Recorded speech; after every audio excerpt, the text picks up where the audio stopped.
Yeah, I think we had a very, very fantastic session. In fact, I loved the unique lecture by Dr. Jasjit Suri, who was giving a sort of masterly lecture. In fact, it was a teaching session for me. Same way, he not only focused on the carotid imaging, but overall application of AI in predicting stroke and as well as acute coronary syndrome. Next, Dr. Kaki Young from Netherlands also explained beautifully the application of and utility of the artificial intelligence in early detection and the complications of abdominal aorta aneurysm.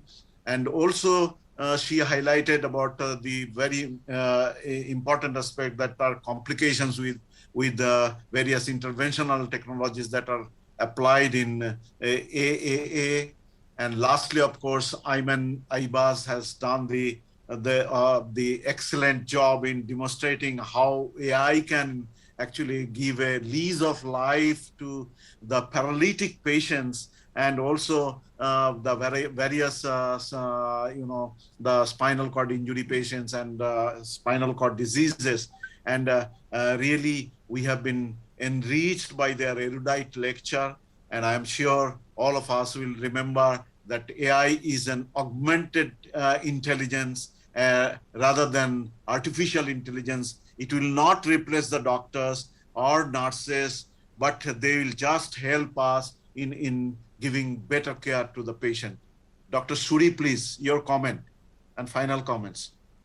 No, I think it's a very outstanding organization of what Dr. Khanna has organized. And I see the next at least 2 decades in AI, a lot of work to be done. And medicine, it's still in its beginning phase of AI. And we will see a lot of integration of high-powered stochastic imaging with AI to improve upon and remove the biases, and then diversify the application at a firmware stage and miniaturization of technologies.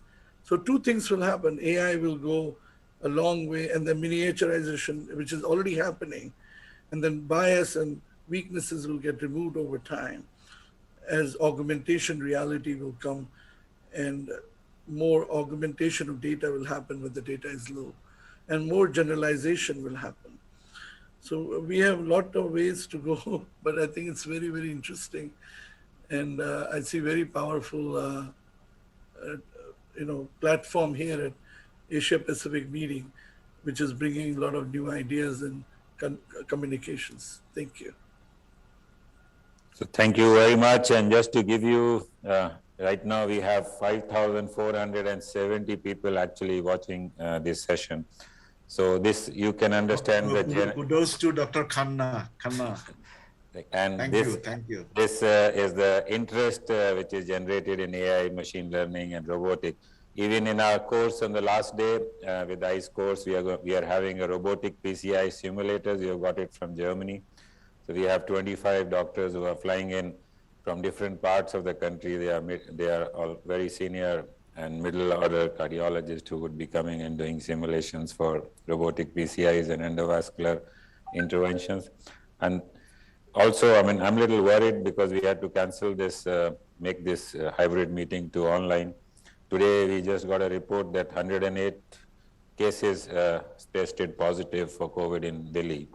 So it's rising very fast. So let's see how it goes.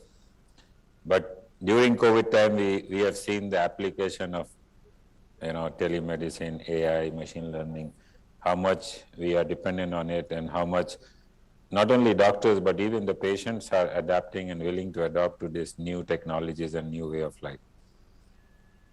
Thank you very much, Dr. Das. I'm really indebted for your presence and your guidance, not only for the Cardiological Society of India, but also Asia Pacific Vascular Society.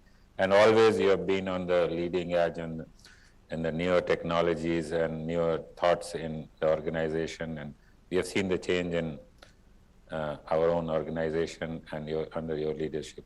Thank you very much. Thank you. Thank you. So thank you, Dr. Asokan. Thank you, Dr. Suri and Dr. Ayman.